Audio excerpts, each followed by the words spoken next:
Այս պահին ես որևէ բան չունեմ այս թեմայով ձեզ ասելու, որովհետև եղել են հայտարարություններ, մնացած ընթացքը ցույց կտա, այս թեմայով որևէ մեկնաբանություն այս պահին չունեմ։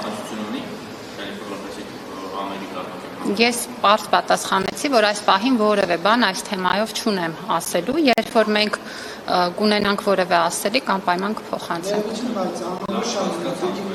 Կամ պետությունը կազմակերպչական գործընթացին մասնակցություն ունենում է, կամ չի։ Պետությունը ի սկզբանե կազմակերպչական գործընթացին մասնակցություն չունի, մեր քաղաքականությունն է խրախուսել միջազգային աստղերի հյուրախաղերը Հայաստանում, որոնք օգնում են, որպեսզի Հայաստանը այդ առումով դառնա գրավիչ հարթակ եւ զբոսաշրջային ուղղություն նաեւ դառնա եւ մշակույթի զարգացման ռազմավարության մեջ առանձին ամրագրված է, որ պետությունը աջակցող քաղաքականություն պետք է վարի այդ ուղղությամբ, բայց ինչ վերաբերում է ձեր մատնանշած կոնկրետ դեպքին, ապա ես այս թեմայով որևէ մեկնաբանություն չունեմ եւ գիտեք, որ նախարարությունը այդպես չի, որ եթե որևէ ծրագիր կամ անելիք ունի, ապա այդ ծրագիրը կամ անելիքը ձևակերպում է կառավարության որոշման կամ այլ փաստաթղթի տեսքով։ Որևէ նման բան չկա։ Մեկի դեպքը հաշվի առնելով պետությունը հիմա չի ուզում պաշտոնապես հայտարարի եւ մասնակցի։ Ես այս թեմայով որևէ ասելիք այս պահին չունեմ եւ եթե որևէ ասելիք կունենանք, ապա պաշտոնապես դա կհայտարարենք։ Ես էլ չեմ ուզում նույն պատասխանը կրկնել։ Մեր աչքը վախեցած չի ընդհանրապես, եթե խոսում ենք որպես պետական մարմնի քաղաքականություն, մենք շարունակում ենք մեր դիրքորոշումը պահել նույնը եւ մեր քաղաքականությունը շարունակում է մնալ աջակցող նմանատիպ ծրագրերին, իհարկե ես շատ պարզ ասացի, որ մենք որևէ մեկնաբանություն այս թեմայով չունենք։ Ոչ, այս պահի դրությամբ գումարների վերադարձը տեղի չի ունեցել։ Ընթացքից ձեզ կտեղեկացնենք, մեզ անընդհատ այս թեմայով հարցումներ են գալիս, վստահաբար ժամանակին կիմանանք։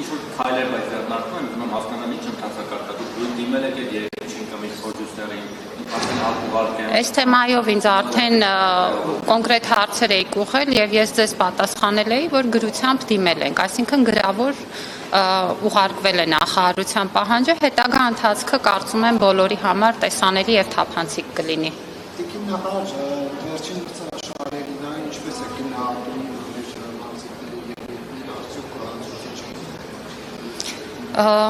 Կարծում եմ, որ արդյունքները տարբեր էին, եթե վերցնենք ըմբշամարտը, մարմնամարզությունը, ծանրամարտը, այստեղ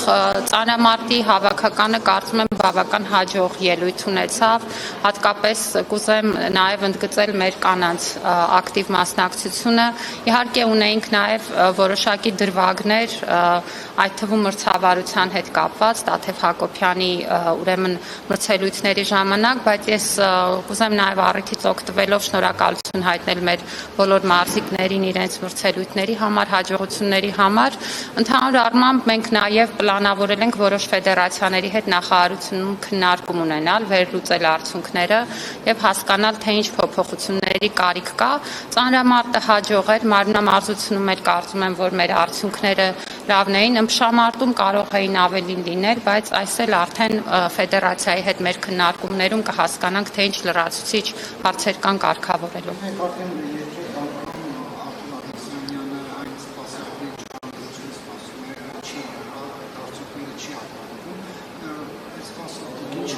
Եվ եթե չեմ սխալվում, նախորդ հետ կապված դիմել էիք միջազգային կառույցների ոչ վերանայելի, դրա պատասխանը ստացել։ Պետությունը չի դիմել որևէ մեկին, խոսքը օլիմպիական խաղերից հետո դիմելուն էր վերաբերում, որը եղել էր ֆեդերացիայի կողմից, նկատի ունեմ կառավարությունը չի դիմել եւ այդտեղ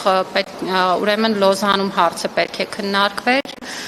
կարծես դեռ ընթացքի մեջ է եւ այս մասով կարծում եմ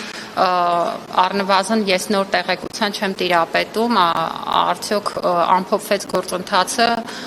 Պիտի առաջարկեմ նաև, եթե ձեզ հետաքրքրում է ֆեդերացիա դիմեք արդեն ընթացքից տեղեկանալու, ինչ վերաբերում է կոնկրետ Արթուր Ալեքսանյանին, ես կարծում եմ, որ Արթուր Ալեքսանյանը մեր այն մարզիկներից է, որ բավականին մեծ ներդրում ունի եւ նվաճում ունի, գիտեք, որ պետությունն էլ իր անվամբ շատ մեծ մարզահամալիր է կառուցում նախադեպը չունեցող Գյումրիում եւ սպորտը այնպիսի բան է, որ մարզավիճակը եւ վնասվածքները կարող են տարբեր ուրեմն հանգամանքներ առաջ բերել եւ ես չեմ կարծում, որ մարզիկների նկատմամբ մեր վերաբերմունքը դրանով պետք է պայմանավորենք, նա շատ մեծ մարզիկ է եւ շատ մեծ նվաճումներ է ունեցել եւ պետության աջակցությունն էլ իր կողքին է ցանկացած պահին։ Ես կրթական բնույթի հարցն եմ, իհարկե մանրամասն չեմ տիրապետում, դուք մանրամասն եք, բայց ինձ ծանոթ բարեկամ ուսուցիչները, նաև երեխաների ունեցող կրողները անդադ զգում են կրթական նոր չափորոշիչների և համակարգից, օրինակ երեխաներին գնահատման համակարգի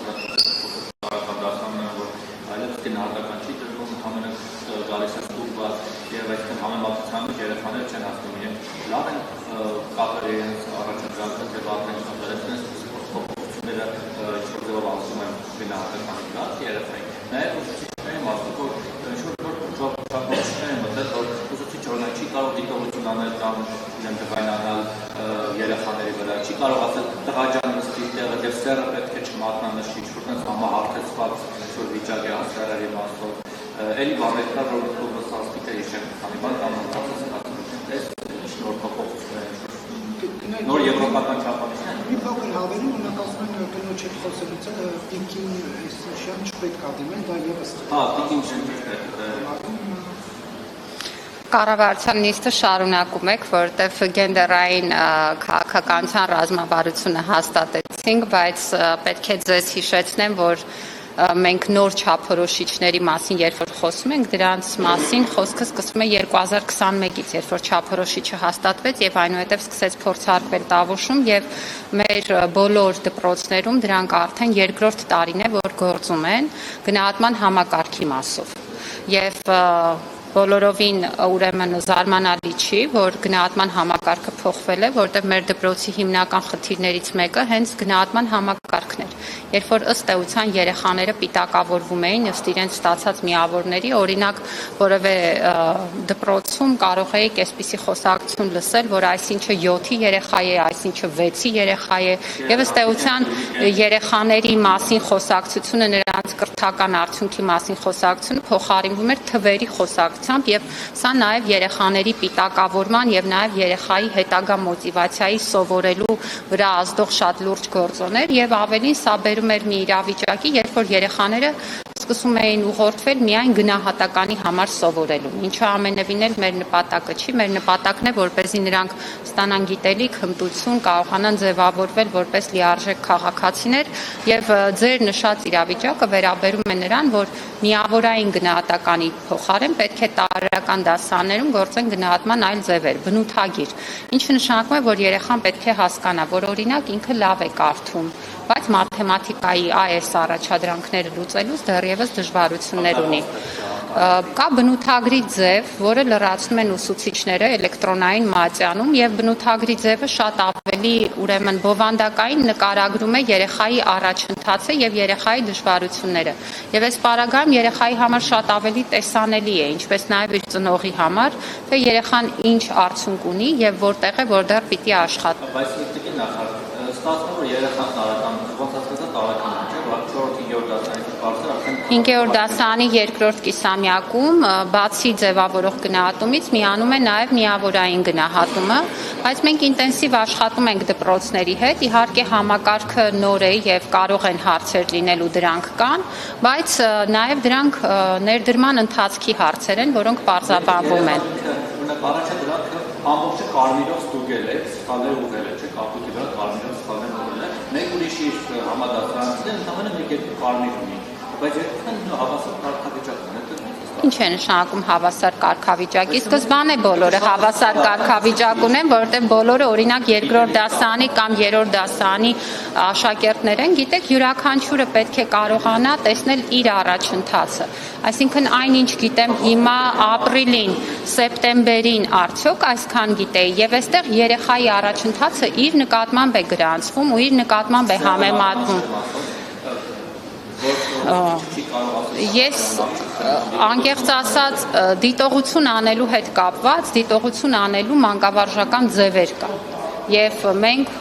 ուսուցիչների հետ մեր աշխատանքը ուղղված է նաև նրան, որ երեխաներին ուղղված իրենց խոսքը լինի երեխաներին իրենց խնդիրները ցույց տվող, բայց նաև խթանող եւ խրախուսող։ Եվ ինչ վերաբերում է դիտողություն անելու ձևին, ապա դա մանկավարժություն է։ Եվ հիմա եթե ես դա սկսեմ ձեզ բացատրել, կարծում եմ բոլորովին այլ տրամաբանությամբ։ Սովորել եք դպրոցում, դա այդ մեթոդներին դուք դեմ եք, արմատապես փոխում եք։ Մի տեսեք կարծես կաշխանդ եք, շրջանակի մեջ ունեք ուսուցիչներ, որ Հակառակը, այդպիսի խնդիր կարծում եմ չկա, կա խնդիր, որպեսզի դասարանում լինի փոխադարձ հարգանքի միջավայր ուսուցչի եւ սովորողների միջև եւ մեր առաջարկած մոտեցումները, որոնք չեն վերաբերում դուք հիմա կոնկրետ ինչ-որ դրվագներ եք մեջ բերում, որը որ շատ էպիզոդիկ եւ սխալ պատկերացում է տալիս կրթական փոփոխության մասին։ Ես կարծում եմ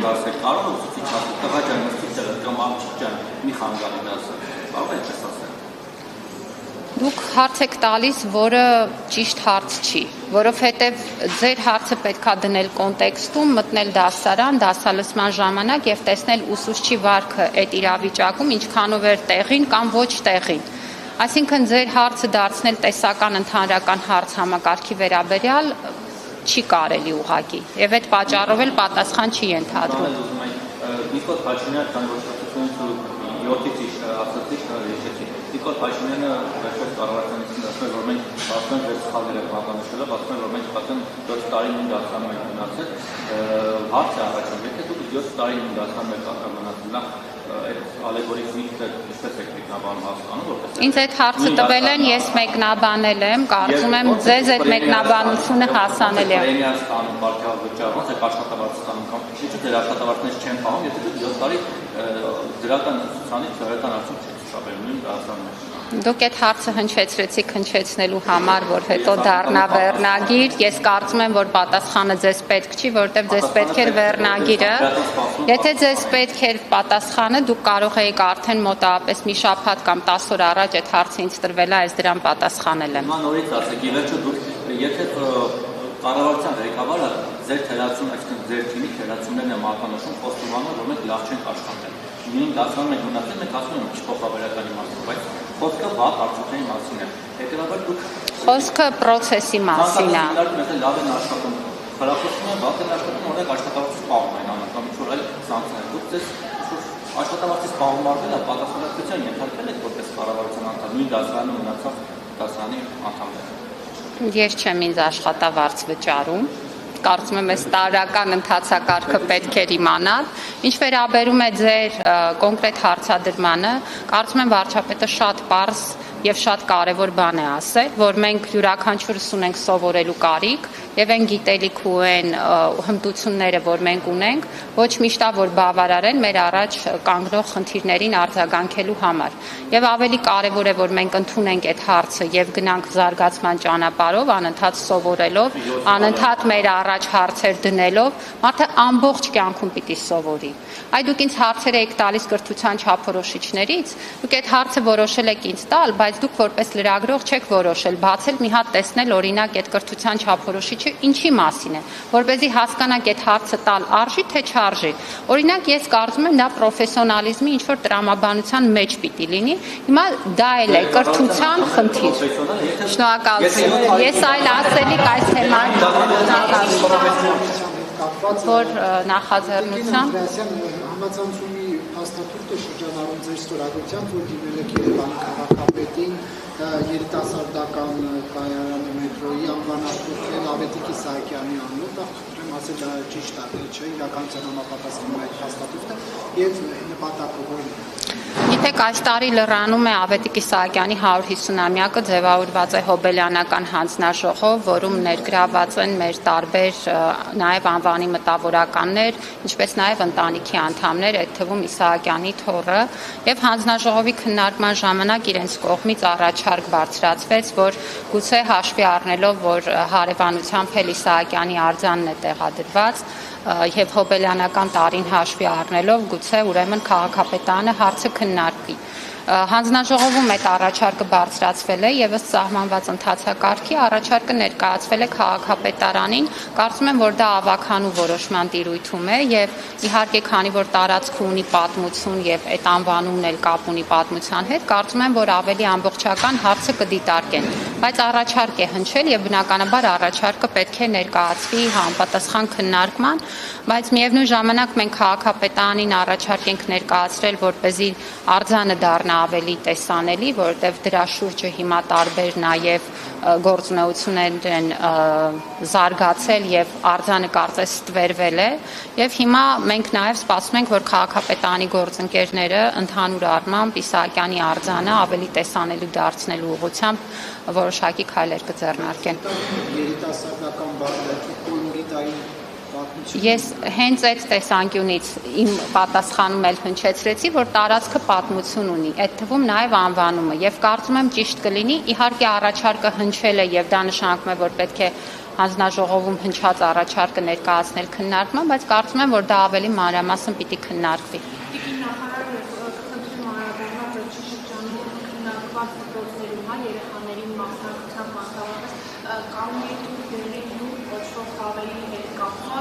Չնայած որ ներքի գործերի նախարարությունը նշել է, որ ինքնավնասման եւ ինքնասպանության դեպքեր չեն գրանցվել, բայց ծնողները մտահոգված են եւ բազմաթիվ մեկնաբանություններ են գնաց վերաբերյալ նկատած նախարարությունը ինչ տվյալներ միացող մասնագիտականների իրավունքների Այո, ձևավորվել է մասնագիտական աշխատանքային խումբ, որը որ մանրամասն ուսումնասիրում է նաև հնարավոր ազդեցությունները եւ իհարկե մենք մոնիտորինգ ենք իրականացնում եւ բնականաբար դպրոցները զգուշացված են, որպեսզի ուշադիր լինեն եւ ուրեմն երեխաների շրջանում նման ուրեմն խաղերի տարածումը տեսնելուն պես համապատասխան քայլեր ձեռնարկեն թե դասղեկների, թե դպրոցի այլ մասնագետների, գիտեք նաև հոգեբանների հաստիքն ենք պարտադիր դարձրել դպրոցներում եւ տարբեր ուրեմն աշխատակազմներ գրավելով տեղում արագ արձագանքեն, բայց մենք նաև մասնագիտական աշխատանքային խմբի աշխատանքի արդյունքում ավելի մեթոդական նաև ուրեմն աջակցություն կցուցաբերենք։ Մենք ստանում ենք անհանգստություններ, բայց ինչպես եւ ներքին գործերի նախարարությունից են ձեզ հայտնել, որևէ առանձին վնասման դեպքեր չկան, բայց դա չի նշանակում, որ կանխարգելման քաղաքականությունը չպետք է շարունակել։ Երկրի նախարար Ադրբեջանը հայտարարել է, թե հայ մարզիկներին խաղերին մասնակցելու հրավերը ստացել է հրավերը եւ արդեն որոշում կա այդ մասով։ Կարծում եմ առաջիկայում կքննարկենք եւ որոշում կկայացնենք։ Շնորհակալություն։ Դա կախված է տարբեր հանգամանքներից, այդ թվում նաև անվտանգության միջոցառումներից եւ կարծում եմ որոշումները պետք է կայացվեն ամբողջական ինֆորմացիայի պարագայում կքննարկենք եւ ըստ այդմ կորոշենք։ Շնորհակալություն։